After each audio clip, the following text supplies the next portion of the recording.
May 6, 1944. Normandy, France, -31 days. In a classified planning room deep within Southwick House near Portsmouth, England, Admiral Alan Kirk studied a problem that threatened to unravel the entire invasion of Europe. Spread across the table before him lay maps, tide charts, and beach gradient surveys for 5 landing zones, codenamed Utah, Omaha, Gold, Juno, and Sword. The mathematics were brutal and unforgiving. Operation Overlord required landing 156,000 men, 50,000 vehicles, and 10,000 tons of supplies on hostile beaches in the first 48 hours. Traditional landing craft could deposit troops at the water's edge, but vehicles, artillery, and bulk supplies required port facilities. The nearest ports, Cherbourg and Le Havre, were heavily fortified and would take weeks to capture and repair. German engineers had spent 4 years ensuring those ports would be useless when Allied forces finally arrived. Yet here on Kirk's desk sat the solution, a vessel so ungainly that British naval architects had initially refused to believe it could function. 519 feet long with a flat bottom, a bow that split open like a clamshell, and a ramp that could deposit 20 Sherman tanks directly onto a beach. The landing ship tank, or LST, looked less like a warship and more like a floating warehouse that someone had forgotten to finish building. What made these ungainly vessels revolutionary wasn't their appearance, but their construction timeline. Traditional naval doctrine held that a ship of this size required 8 to 12 months to build from keel laying to sea trials. The United States was producing LSTs in 72 hours of actual assembly time, 3 days from scattered steel sections to a fully operational vessel capable of crossing the Atlantic and beaching on enemy shores. The transformation had begun in the most unlikely place, the mind of a British staff officer who'd watched the disaster at Dunkirk and understood that modern amphibious warfare required a revolution in naval engineering.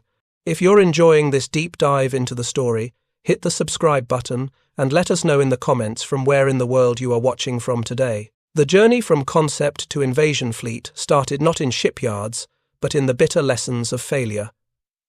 June 4, 1940, Dunkirk, France. The British Expeditionary Force was trapped against the English Channel with German panzer divisions closing from 3 sides. Over 9 days, an improvised fleet of destroyers, fishing boats, and civilian vessels evacuated 338,000 soldiers. It was a miraculous rescue. It was also a catastrophic defeat. The British Army abandoned virtually every piece of heavy equipment it possessed. 500 tanks, 2,000 artillery pieces, 60,000 vehicles, all left behind on French beaches because there was no way to load them onto ships under fire. The soldiers escaped. Their weapons did not. The equipment loss was staggering enough, but the strategic implication was worse. Any future return to continental Europe would require landing those same tanks, artillery pieces, and vehicles on hostile beaches against prepared defences. The Dunkirk evacuation had demonstrated exactly how not to conduct amphibious operations. Vice Admiral John Hughes Hallett, serving on the British Combined Operations Staff in late 1940, received assignment to solve this problem.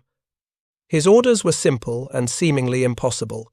Design a method to land armour directly onto enemy beaches without requiring port facilities. Hughes Hallett was a career naval officer, 52 years old, educated at the Royal Naval College, Dartmouth, and thoroughly grounded in 3 centuries of British naval tradition. That tradition said large vessels required deep water ports. Landing craft were small boats that ferried troops to beaches. Mixing the 2 concepts violated every principle of naval architecture. Yet Hughes Hallett had watched Dunkirk through binoculars from the destroyer HMS Malcolm. He'd seen the abandoned equipment. He'd understood the strategic paralysis. Britain could recruit and train new armies, but without heavy equipment, those armies were helpless against German armour. And getting that equipment ashore on hostile beaches required something that didn't exist in any navy's inventory. The initial British design emerged in November 1940. Hughes Hallett worked with naval constructor Charles Lillicrap to develop specifications for what they called the tank landing craft.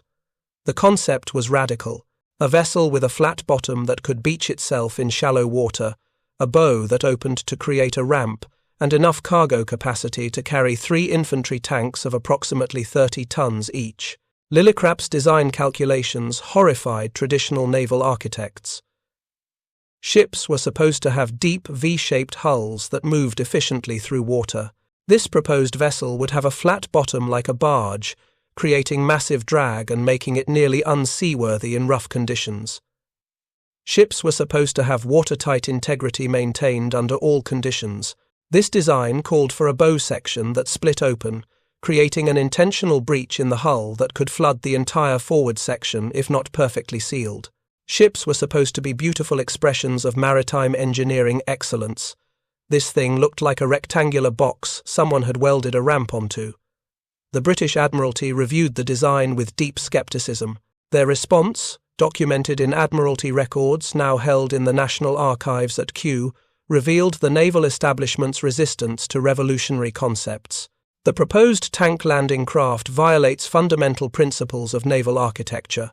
The flat bottom will make the vessel unstable in anything but calm seas. The bow door mechanism creates an unacceptable structural weakness.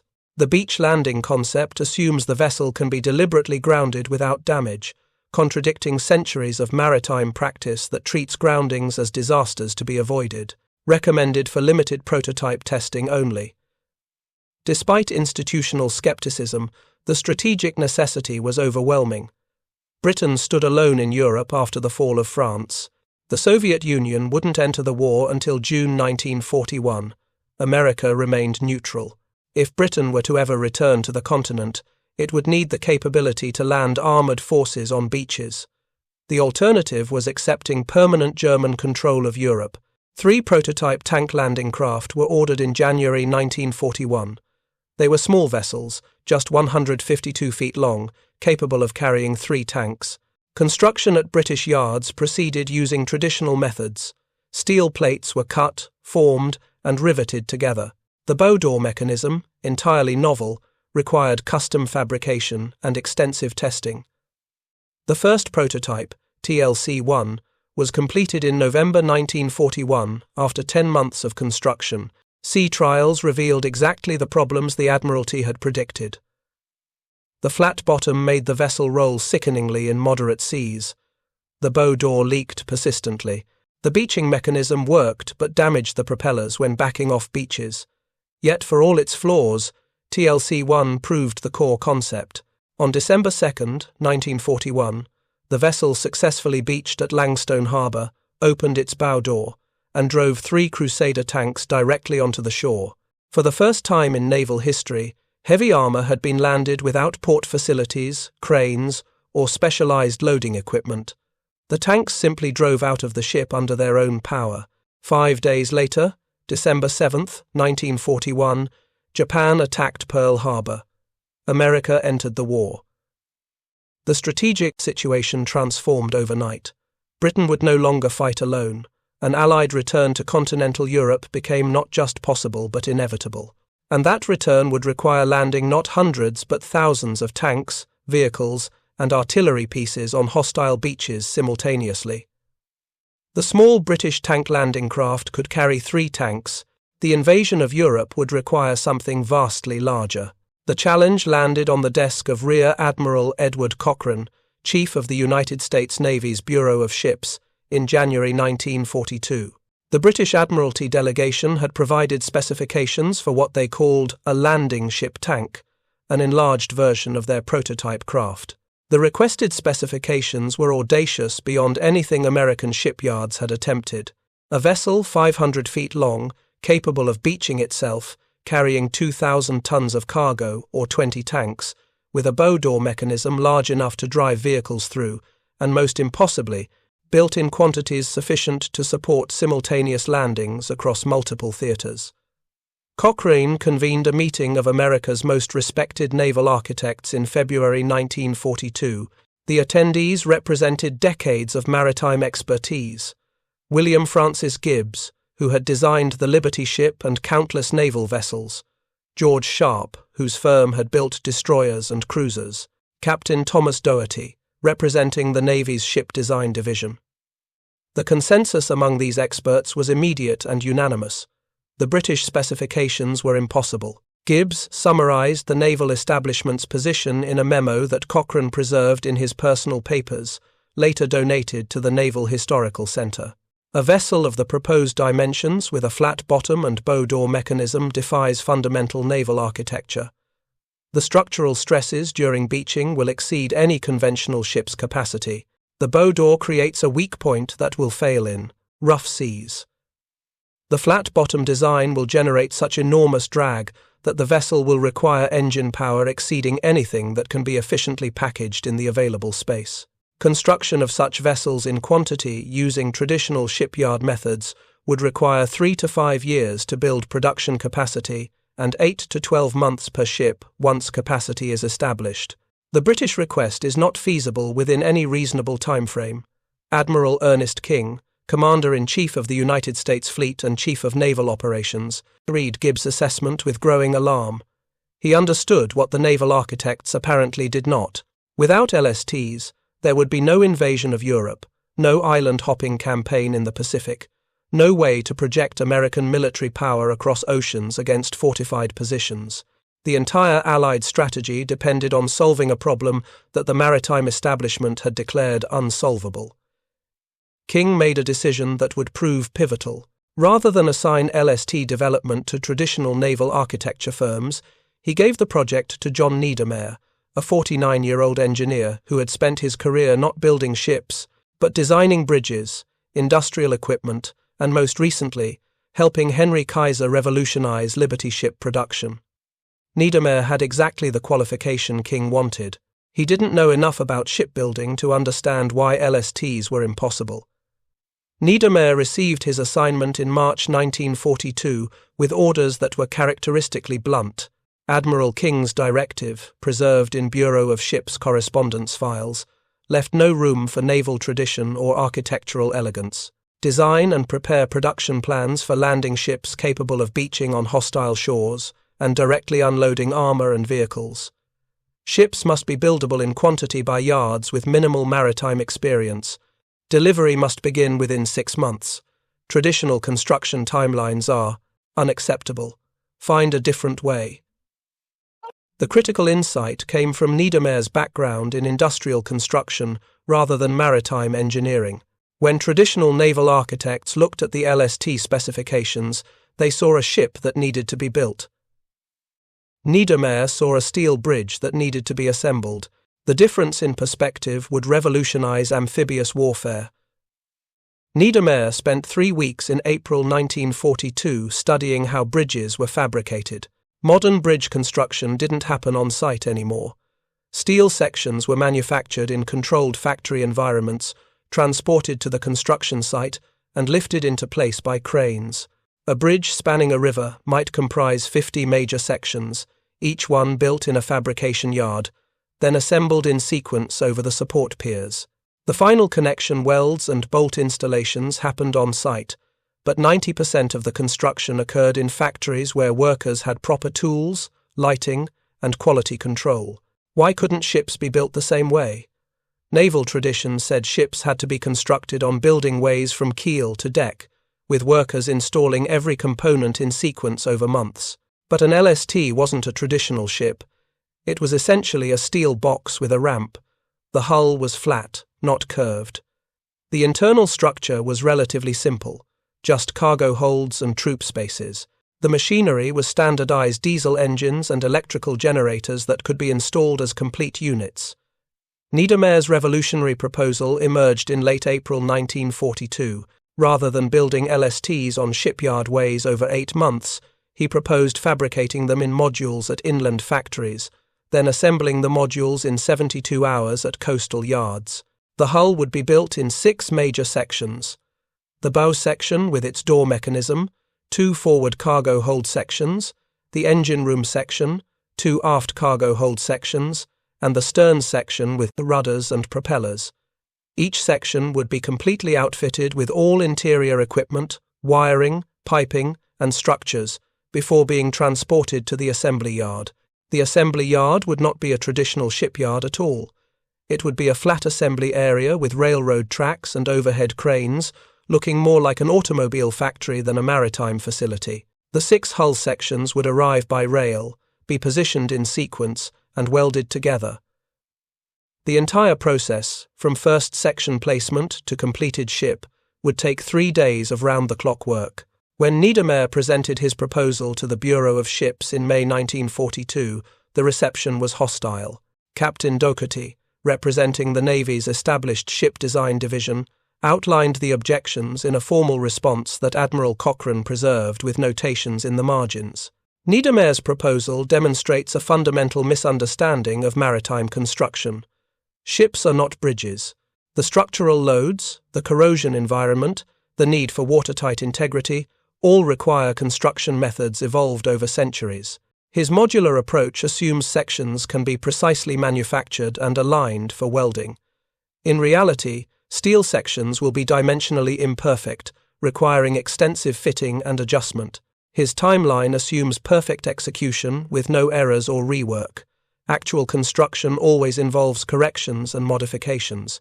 His proposal to use inland factories means transporting hull sections weighing hundreds of tons over roads and railways to coastal assembly points, a logistics nightmare. Most critically, his approach requires welding entire ships in 3 days. Welding quality degrades when rushed. These vessels will develop structural failures. Admiral Cochrane read the objections, then wrote a single sentence in the margin that captured the strategic desperation. Find out if Niedermair's approach will work, because the traditional approach definitely won't deliver ships in time for the invasion.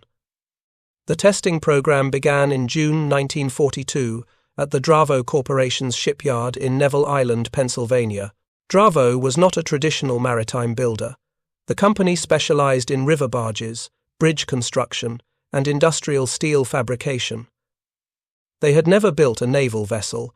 That inexperience proved to be an advantage. Dravo's engineers looked at Niedermair's plans and saw familiar construction problems, not impossible maritime challenges. The company had been building modular steel structures for decades. They fabricated bridge sections in their plant, loaded them onto barges, floated them to construction sites, and lifted them into place with cranes. Niedermair's LST proposal was essentially the same process, just with a ship-shaped structure instead of a bridge. Dravo accepted the contract to build a prototype LST using the modular assembly method, with delivery promised for September 1942, just 3 months away. The fabrication phase revealed the power of Niedermair's approach. Rather than one crew building a ship in sequence, Dravo assigned 6 crews to build the 6 hull sections simultaneously. The bow section team worked in one corner of the fabrication plant while the engine room team worked in another corner. The sections took shape in parallel, not in series. Each section was essentially a complete subship. The bow section included not just the exterior hull plates and the revolutionary bow door mechanism, but also the anchor windlass, chain lockers, forward crew quarters, galley equipment, and all the electrical wiring and piping that served the forward part of the vessel. Workers installed light fixtures, ran cables through conduits, mounted valve assemblies, and tested systems while the section sat on fabrication blocks in the plant. Traditional shipbuilding required workers to install this equipment after the hull was complete, working in cramped spaces, threading wires through finished structures, cutting access holes to mount equipment. Niedermair's approach allowed installation in an open workshop where every component was accessible. The efficiency gain was dramatic. A traditional shipyard might assign 5 electricians to wire the forward section over 2 weeks, working inside a confined space with limited access. Dravo assigned 20 electricians who completed the same work in 3 days, in an open factory environment where they could lay out all their materials, pre-cut wires to exact lengths, and install everything without climbing through access hatches. The engine room section demonstrated the most radical departure from traditional practice. Conventional shipbuilding installed engines after the hull was complete. The engines were lowered through the deck in a delicate operation that required precise alignment with foundation structures built into the hull. If anything was misaligned, workers had to cut, grind, and re-weld structural elements to make the engines fit. Niedermair's approach fabricated the entire engine room as a complete unit in Dravo's plant. The diesel engines, reduction gears, generators, cooling systems, fuel tanks, control panels. Every component was installed on a structural steel frame that formed the engine room section of the hull. Workers bolted, welded, and connected everything in factory conditions with overhead cranes, proper lighting, and access from all sides. When the engine room section was complete, it was a fully functional power plant. Dravo's engineers actually test-ran the engines inside the fabrication plant, checking alignment, adjusting governors, and verifying that every system functioned before the section was loaded onto a rail car for transport. The test run, documented in Dravo's production records, revealed an advantage nobody had anticipated. Engine problems that traditionally appeared during sea trials, requiring expensive dock time and delayed delivery, were discovered and corrected in the factory, where parts and expertise were readily available. Transportation of the massive sections from factory to assembly yard provided the next technical challenge.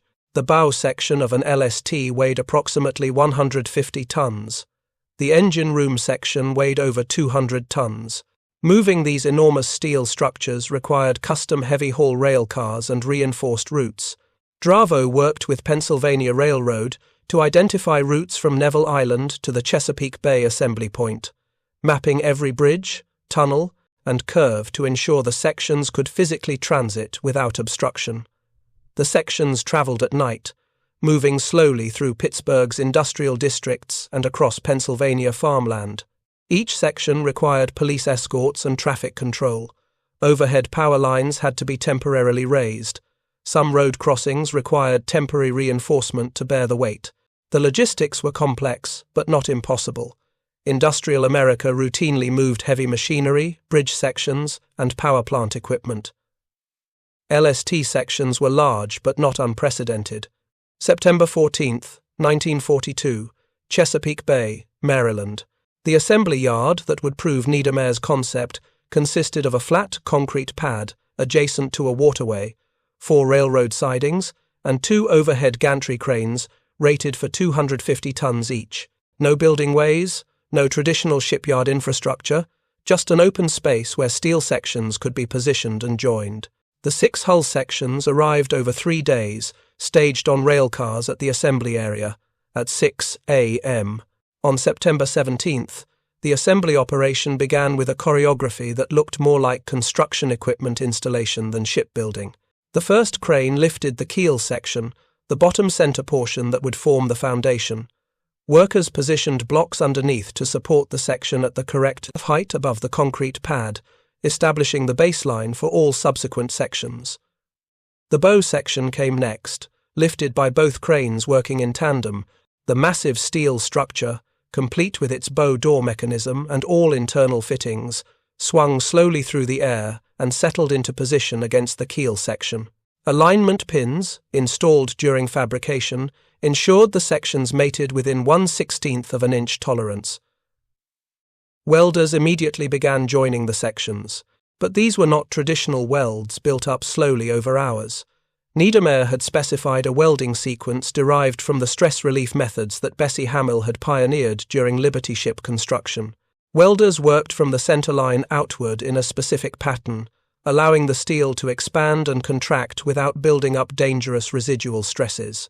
The welds joining hull sections were massive, some runs over 50 feet long, but the welders were specialists who did nothing but join modular sections. They had developed extraordinary skill at these specific welds through repetition. The forward cargo hold sections were lifted into place and welded by the afternoon of the first day. The engine room section, that fully functional power plant, was positioned on the morning of the second day. When the final welds joined the engine room to adjacent sections, the LST already had operational engines. Traditional ships required weeks of engine installation, alignment, and testing after the hull was complete.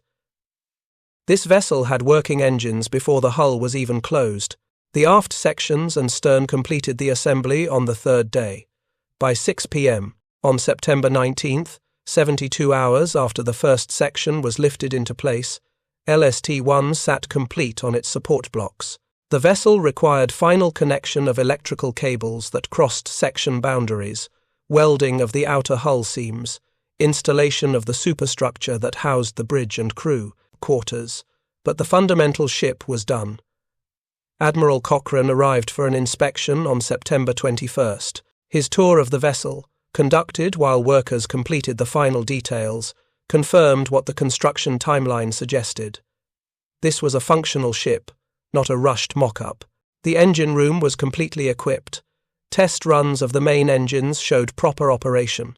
The cargo hold spaces were ready to receive vehicles.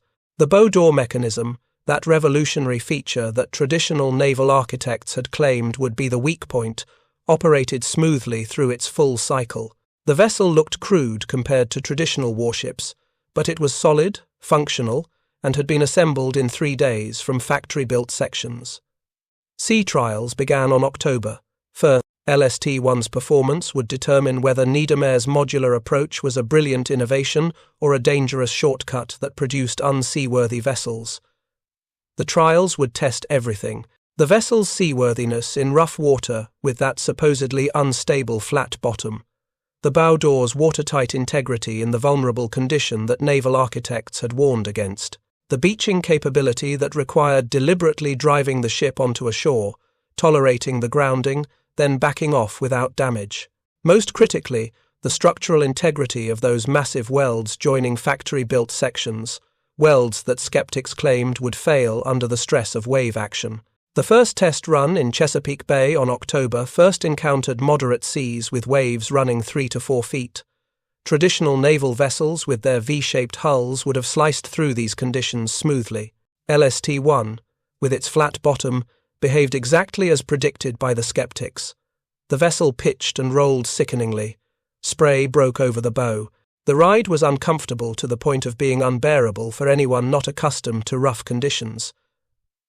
But uncomfortable was not the same as unseaworthy. The ship maintained headway. The hull structure showed no signs of stress. The welds joining the factory-built sections demonstrated no flexing, no seepage, no indication of weakness. After 6 hours in conditions that made most of the crew seasick, LST-1 returned to port with every structural element intact. Captain Richard Bull, the test officer assigned by the Bureau of Ships, documented his findings with evident surprise. LST-1 is the most uncomfortable vessel I have served aboard. The ride quality is abysmal. Crew habitability in rough seas would be a serious morale concern. However, structural performance exceeds expectations. The modular construction shows no weaknesses. The welds appear as solid as if the vessel had been built in traditional fashion.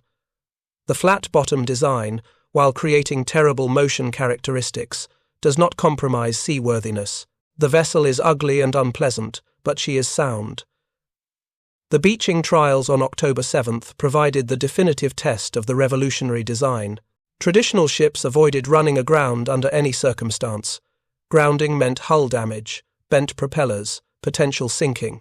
LST-1's entire purpose was to deliberately run aground, discharge cargo, then back off and do it again. The test location was a beach near Solomon's Island, Maryland, with conditions approximating a hostile landing. Firm sand bottom, gradual slope, tidal range of 3 feet. At high tide, Bull drove LST-1 directly at the beach at full speed, approximately 10 knots. The flat-bottom hull grounded smoothly, settling onto the sand as the forward momentum dissipated. The bow door opened flawlessly, creating a ramp from the cargo deck to the beach. Test vehicles, a mix of trucks and light tanks, drove directly out of the ship onto dry sand. The entire discharge took 11 minutes, vastly faster than any conventional unloading operation that would have required cranes, pontoons, or specialized equipment. Then came the critical moment. Could the vessel back off the beach without assistance? Bull ordered the engines to full reverse. The propellers bit into the water. For 30 seconds, nothing happened. The LST sat firmly grounded with tons of ship pressed into the sand by its own weight. Then, slowly, the vessel began moving backward. The hull slid off the beach, floating free in deeper water. Inspection revealed minor scratches on the bottom plates, nothing that compromised structural integrity. The beaching mechanism, that supposedly impossible feature, had worked exactly as designed. If you find this story engaging, please take a moment to subscribe and enable notifications. It helps us continue producing in-depth content like this. The October trials convinced Admiral King to authorize immediate production. On November 2, 1942, contracts were issued to 8 construction firms across America to build LSTs using Niedermair's modular assembly method. The contractors were not traditional shipyards. They were bridge builders, steel fabricators, and industrial construction companies who understood how to build large welded structures but had never built ships. That lack of maritime experience was precisely what King wanted. These firms would follow Niedermair's procedures without the burden of knowing why ships supposedly couldn't be built this way. The production network that emerged in early 1943 represented a revolutionary approach to naval construction that paralleled Henry Kaiser's transformation of cargo ship production. Rather than centralizing construction at a few massive shipyards, LST production was distributed across the American industrial heartland using the waterways that connected the nation's interior to the oceans. The American Bridge Company's facility at Ambridge, Pennsylvania, on the Ohio River, became the first major production site. American Bridge had built the Golden Gate Bridge, the George Washington Bridge, and countless other steel structures. They had never built a ship, but they knew how to fabricate large, welded steel assemblies with precision. Their workers were accustomed to tight tolerances, heavy lifts, and complex assembly sequences. Niedermair's LST sections were well within their capabilities. Missouri Valley Bridge and Iron Company in Evansville, Indiana, on the Ohio River, provided the second major production center. The firm had built river bridges and locks for the Army Corps of Engineers. Their fabrication plant could produce hull sections in parallel using the same techniques they employed for bridge spans. The Ohio River gave them direct water access to the Mississippi, and from there to the Gulf of Mexico. LSTs built in Evansville could be floated downriver to New Orleans, fitted out with final equipment, and dispatched to either the Atlantic or Pacific theaters. The Chicago Bridge and Iron Company facility in Seneca, Illinois, on the Illinois River, extended the production network into the heart of the Midwest. Chicago Bridge had built petroleum storage tanks, water towers, and industrial pressure vessels. They understood how to weld heavy steel plate in sections, transport those sections, and assemble them on-site. LST production was fundamentally similar to their core business, just with a ship-shaped product instead of a cylindrical tank. The strategic advantage of inland production emerged immediately. Traditional coastal shipyards competed for limited waterfront property, skilled maritime workers, and specialized shipbuilding equipment. They were vulnerable to submarine attack. German U-boats could theoretically approach the East Coast and shell coastal facilities, a real concern in early 1943 when submarine attacks had reached American waters. Inland plants faced none of these constraints. Property was abundant and cheap along river systems. Workers were experienced steel fabricators who could be trained in LST-specific methods in weeks. The facilities were thousands of miles from any possible enemy action. Most importantly, the modular construction approach meant multiple plants could build sections simultaneously for assembly at coastal yards, multiplying production capacity beyond what any traditional shipyard concentration could achieve. The fabrication process refined by these plants through the spring of 1943 achieved remarkable standardization. Each plant received identical specifications from the Bureau of Ships. The dimensions, materials, welding procedures, and quality standards were universal. A bow section fabricated in Pennsylvania was dimensionally identical to a bow section built in Illinois. This interchangeability meant sections from different plants could be mixed during assembly if production schedules required it. The quality control procedures developed for modular LST construction exceeded anything practiced in traditional shipbuilding. Naval architects had warned that factory-built sections would have dimensional errors that would prevent proper alignment during assembly. The opposite proved true. Factory construction, with its controlled environment and precision measuring equipment, produced sections more accurate than those built on outdoor shipyard ways exposed to weather, temperature variations, and the physical limitations of working on sloped building ramps. Each hull section underwent dimensional inspection before leaving the fabrication plant. Inspectors used optical alignment equipment to verify that mounting points, welding surfaces, and structural elements were positioned within 1/16 of an inch of specification. Sections failing inspection were corrected before shipment, not during assembly when corrections would delay the entire production schedule. The result was sections that fit together with remarkable precision, requiring minimal adjustment during the 72-hour assembly process.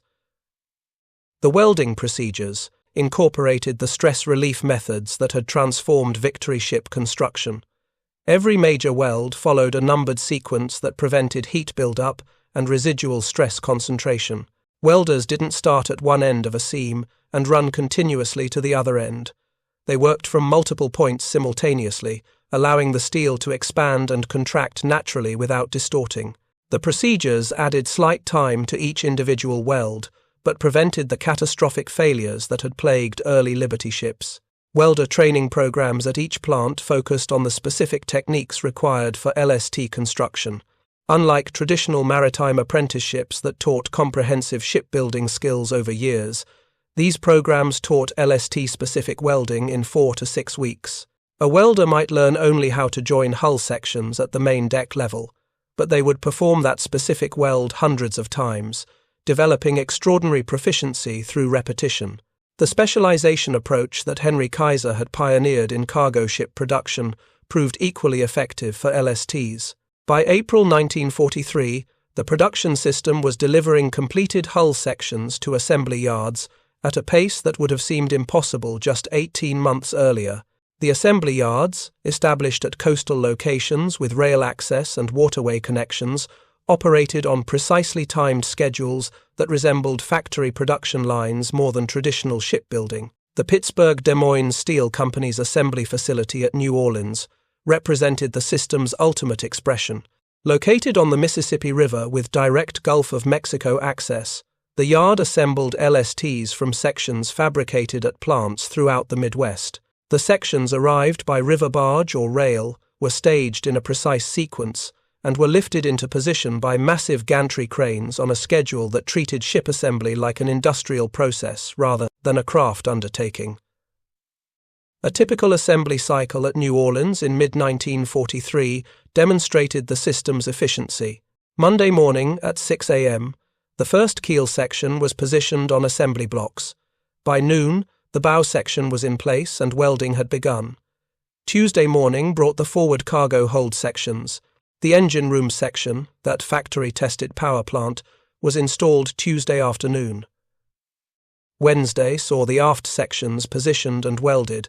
By Thursday morning, just 72 hours after the first section was placed, the LST's hull structure was complete. The vessel remained at the assembly yard for an additional 7 to 10 days for final outfitting.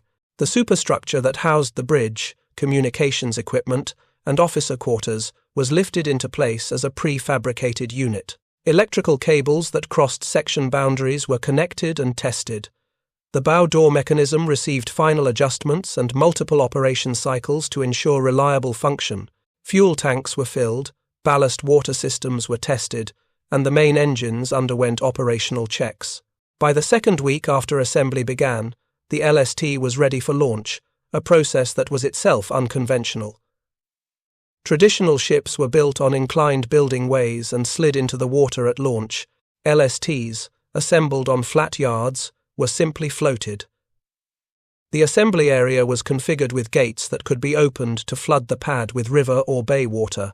As water level rose, the LST floated off its support blocks and was towed to a fitting-out berth for final preparations. Sea trials followed within days of launch.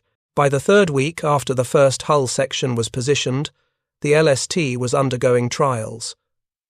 By the fourth week, it was commissioned and ready for assignment.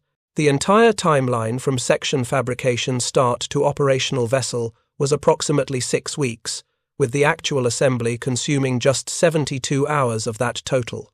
Compare this to traditional naval construction, where 8 to 12 months was standard for a vessel of LST size and complexity. The production statistics through 1943 and 44 revealed the scale of transformation. In calendar year 1943, American plants delivered 626 LSTs. In 1944, the peak production year, the number reached 951 vessels. The The monthly production rate in mid-1944 averaged 79 LSTs, meaning a new LST was commissioned roughly every 10 hours somewhere in America. The distributed production network meant no single point of failure could cripple the program. When a fire destroyed a fabrication building at the Ambridge plant in August 1943, production merely shifted to other plants in the network. When labor strikes affected Chicago area facilities in November 1943, sections were sourced from Missouri and Pennsylvania plants instead. The redundancy that Niedermair's system created meant LST production continued regardless of local disruptions. The workforce that built these vessels reflected America's industrial transformation during wartime. Women comprised over 30% of workers at many fabrication plants. African Americans worked in skilled positions, including welding, crane operation, and quality inspection. The democratization of complex industrial work that Henry Kaiser had demonstrated in cargo ship production extended fully to LST construction. A farmer's daughter from Iowa who had never seen the ocean might spend her days welding hull sections that would beach on Normandy or Okinawa. A factory worker from Pittsburgh who had built bridges over the Allegheny River fabricated bow door mechanisms that would open on hostile shores halfway around the world. Sergeant John Mason of the 1st Infantry Division, whose unit landed from LST 327, described the experience in his post-war memoir published in 1947. The crossing from North Africa to Sicily was the most miserable 36 hours of my military service. The LST pitched and rolled like nothing I'd experienced. Men were sick everywhere. We were convinced the ship would break apart. But when we hit the beach and those bow doors opened, it was beautiful. Our tanks drove right out onto Sicilian sand while we were still under fire. We were combat-ready in minutes rather than hours. The misery of the crossing was worth it for what the LST delivered. The structural integrity that skeptics had questioned proved robust under conditions far exceeding design specifications. LST-419 took a German bomb hit during the Sicily invasion, blowing a 15-foot hole in the side hull. The vessel remained afloat, beached successfully despite flooding in 2 cargo holds, discharged its remaining vehicles, then backed off the beach and made port under its own power. The modular construction, with its watertight compartments and redundant structural members, meant damage that would sink a conventional ship merely disabled portions of an LST while the rest remained functional. The Pacific Theater provided even more demanding tests of LST capabilities. Island-hopping campaigns required vessels to operate thousands of miles from major ports, beaching on coral reefs, volcanic sand, and mud flats that would ground conventional ships permanently. LSTs designed for European beaches proved adaptable to Pacific conditions, though crews learned modifications through harsh experience. The coral reefs surrounding Pacific islands shredded the bottom plates of early LSTs that attempted direct beach landings. The solution emerged from crews in the field rather than naval architects in Washington. LSTs began carrying steel pontoon sections that could be assembled into temporary causeways extending from reef edge to shore. The LST beached on the reef edge, extended its pontoon causeway, and vehicles drove across the pontoons to reach land. This improvisation, born of necessity, became standard Pacific operating procedure by mid-1944. The Battle of Tarawa in November 1943 exposed another limitation that crews solved through innovation. The tidal calculations for Tarawa were incorrect, and LSTs attempting to beach found themselves grounded on reefs far from shore during low tide. They were stuck for hours under fire, unable to discharge cargo or withdraw. After Tarawa, LST crews began extensive tidal studies before every landing, carrying portable tide gauges and conducting reconnaissance to map precise beach approaches. The vessels themselves were adequate. Their employment required better planning than initial operations had provided. Okinawa in April 1945 demonstrated LST capabilities at their absolute limit. Over 300 LSTs participated in the invasion, the largest single concentration of these vessels in the war. They operated under conditions that combined every challenge: hostile fire, suicide aircraft attacks, rough seas, coral reefs, and massive cargo throughput requirements. The LSTs delivered over 100,000 tons of supplies in the first week of the invasion, sustaining an offensive that traditional logistics would have required months to support. LST-447, skippered by Lieutenant Richard McBride, experienced the full range of LST combat operations at Okinawa. His official action report, filed in May 1945 and preserved in National Archives records, documented the vessel's service. Departed Saipan on March 28 with full load of ammunition, vehicles, and 160 troops. Encountered heavy seas during passage. Vessel rolled excessively but maintained structural integrity. Arrived off Okinawa, April 1st. Beached under fire on White Beach at 0730 hours. Discharged cargo in 42 minutes while under mortar attack. 2. Crew wounded by fragments. Withdrew from beach at 0815. Conducted 5 additional beach runs over subsequent 10 days. Took kamikaze near miss on April 6th. Minor shrapnel damage to superstructure. Vessel remained operational throughout. Structural performance exceeded all expectations. The LST is an ugly ship, but she does her job superbly. The kamikaze threat to LSTs became acute during Okinawa.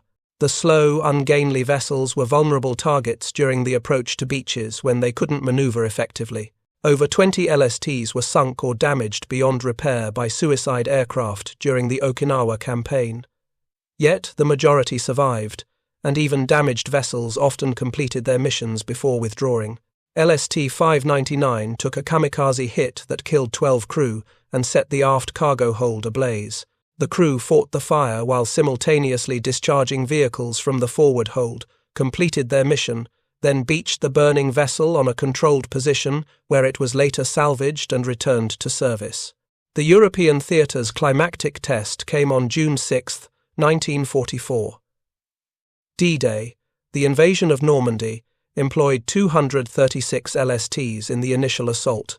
These vessels carried the tanks, artillery, vehicles, and heavy equipment that would sustain operations after the infantry established beachheads.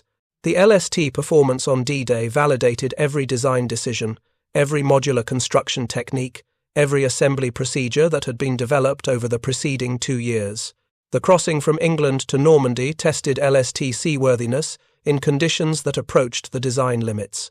The English Channel on the night of June 5-6 was rough, with waves running 6 to 8 feet and winds gusting to 25 knots. The flat-bottom LSTs rolled viciously. Vehicles broke loose in cargo holds despite being tied down. Crews fought to keep equipment secured while simultaneously preparing for the assault landing they would make at dawn.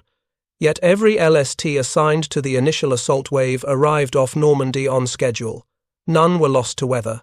None turned back due to structural failures.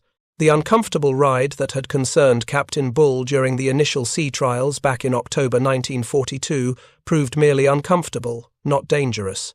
The beaching operations on Omaha and Utah beaches occurred under the most hostile conditions LSTs would ever face. German artillery, mortars, and machine guns targeted the vessels as they approached shore. LST-398 took a direct hit from an 88mm gun that penetrated the bow door and exploded in the forward cargo hold, killing 8 crew and destroying 3 vehicles. Yet the bow door mechanism still functioned. The surviving vehicles drove out through the damaged ramp while the crew fought fires in the hold. The vessel withdrew under its own power, was patched at a British port, and returned to service within a week. LST-523 beached on Omaha Beach at 0745 hours, right into the teeth of the German defences still intact on the bluffs above the beach. The vessel's captain, Lieutenant Walter Thompson, filed an action report that captured the intensity of D-Day LST operations. Grounded on sandbar approximately 50 yards from shore due to obstacles and debris, bow door opened under heavy machine gun and mortar fire. Discharged 14 Sherman tanks, 6 trucks, 1 bulldozer, and 87 troops in 17 minutes. During discharge, took approximately 40 hits from small arms fire and 3 mortar near misses. 1 mortar fragment penetrated cargo deck but caused no critical damage. Withdrew at 0810 hours. Bow door mechanism functioned perfectly despite damage. Structural integrity maintained throughout. This vessel, built in 3 days, has performed beyond any reasonable expectation under the most extreme combat conditions. imaginable. The production system's ability to replace losses proved critical to sustained operations. Between June and August 1944, 37 LSTs were sunk or damaged beyond immediate repair in European waters. The same period saw 78 new LSTs commissioned and delivered to European theatre commands. The arithmetic of replacement exceeded loss, allowing LST numbers to actually increase while supporting the most intensive amphibious operations in history. Admiral Harold Stark, commander of United States Naval Forces Europe, reflected on this capability in his post-war memoir published in 1951. The LST was arguably the most important vessel type in the European theatre.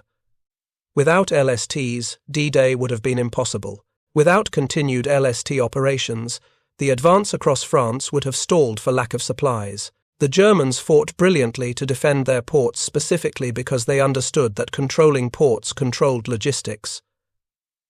The LST made that assumption obsolete. We supplied entire armies across open beaches using vessels that naval experts had declared impossible to build just 2 years earlier. The modular construction method, which traditionalists ridiculed, produced these vital vessels in quantities that overwhelmed enemy attempts to sink them. Industrial capacity, not maritime tradition, determined the invasion's success. The statistical record of LST production and service documented a transformation in naval construction philosophy that extended far beyond wartime emergency measures. Between 1942 and 1945, American plants built 1,051 LSTs using modular construction methods. Peak construction time from keel laying to launch was 72 hours for the hull assembly, with total construction from section fabrication start to commissioned vessel averaging 6 weeks. Loss rates proved remarkably low considering the intensive combat employment. Of the 1,051 LSTs built, 26 were sunk by enemy action, a loss rate of 2.5%. An additional 18 were declared total constructive losses due to damage but were not sunk outright. This 4.2% total loss rate compared favorably to other naval vessel types and dramatically exceeded the failure predictions that skeptical naval architects had made in early 1942. The structural failure rate vindicated Niedermair's modular approach and the stress relief welding procedures incorporated into LST construction. Of the 1,051 LSTs built, only 2 experienced catastrophic structural failures that could be attributed to construction defects rather than combat damage. Both failures occurred in early 1943 vessels, built before welding procedures were fully refined. The failures, while tragic in their loss of crew, represented a failure rate of 0.2%, lower than the failure rate of conventionally built warships during the same period. Longevity statistics provided the ultimate vindication of construction quality. LSTs, designed as wartime emergency vessels with an expected service life of 5 years, proved remarkably durable. Many remained in United States Navy service until the 1970s, 3 decades after their construction. Foreign navies purchased American LSTs through the 1960s, and some remained operational into the 1990s. LST-325, built in 72 hours in August 1944, was sold to the Philippine Navy in 1976 and remained in commissioned service until 1994, 50 years after its 3-day assembly. The post-war influence of LST construction methods extended across multiple industries. The modular fabrication and rapid assembly techniques pioneered for LST production influenced commercial shipbuilding, particularly in the construction of tankers and bulk carriers. Japanese and European shipyards studying American wartime production methods in the 1950s adopted modular section construction as standard practice. The massive shipbuilding industries in South Korea and Japan that dominated global ship construction from the 1970s onward traced their organizational principles directly to the LST production system. Beyond maritime applications, the LST program demonstrated principles that influenced construction and manufacturing across industries. The concept of fabricating complex structures in factories, then assembling them rapidly on site, became standard practice in everything from high-rise building construction to power plant installation to aircraft manufacturing. The modular approach that John Niedermair applied to LSTs in 1942 became a foundational principle of modern industrial engineering. The human legacy of LST construction resided in the workers who proved that complex industrial products could be built by trained personnel, rather than requiring generational craft expertise. The tens of thousands of workers who fabricated LST sections in Midwest plants carried that experience into post-war careers that rebuilt American industry. They had learned that precision mattered, that quality control was not optional, that complex assembly sequences could be mastered through training and practice. These lessons influenced American manufacturing for decades. The engineers and naval architects who initially resisted modular LST construction learned the painful lesson that institutional knowledge could be wrong, and that revolutionary improvements required questioning fundamental assumptions. The Bureau of Ships, having witnessed the success of methods they had declared impossible, incorporated modular construction principles into subsequent vessel designs. The tank landing ships built for Korea and Vietnam conflicts used refined versions of the same modular methods developed in 1942. Admiral Edward Cochrane, the Bureau of Ships chief who had authorized Niedermair's experimental program over the objections of traditionalists, reflected on the LST experience in a 1956 address to the Society of Naval Architects and Marine Engineers. His remarks, preserved in the Society's proceedings, acknowledged the profession's initial blindness and the importance of remaining open to revolutionary approaches. In 1942, our most respected naval architects declared modular LST construction impossible. They had sound theoretical reasons for their skepticism. Centuries of maritime tradition supported their position. They were wrong, not because they lacked expertise, but because they confused tradition with truth. John Niedermair succeeded because he approached the LST as an engineering problem rather than a maritime tradition. He asked not how have ships always been built, but rather, how can we build this particular vessel most efficiently? That shift in perspective, from process-focused to outcome-focused thinking, produced a revolutionary solution. The naval architecture profession learned from this experience. We learned that questioning fundamental assumptions is not disrespect for tradition, but rather the pathway to genuine innovation. The LST program proved that revolutionary improvement requires revolutionary thinking and that institutional knowledge, no matter how extensive, must yield to demonstrated results. The strategic impact of LST availability shaped the entire course of amphibious warfare in World War II. Without LSTs, the Allied strategy of directly assaulting defended shores would have been impossible. The alternative would have required securing ports before landing heavy equipment, essentially making every invasion a repeat of the Dunkirk scenario, where troops landed but armor and artillery had to wait for port facilities. German and Japanese defenders understood this, and fortified ports heavily, making them nearly impregnable. LSTs bypassed the entire problem by eliminating the requirement for ports. General Dwight Eisenhower, Supreme Allied Commander for the invasion of Europe, addressed LST importance in his post-war memoir, Crusade in Europe, published in 1948. His assessment placed these ungainly vessels at the center of Allied victory.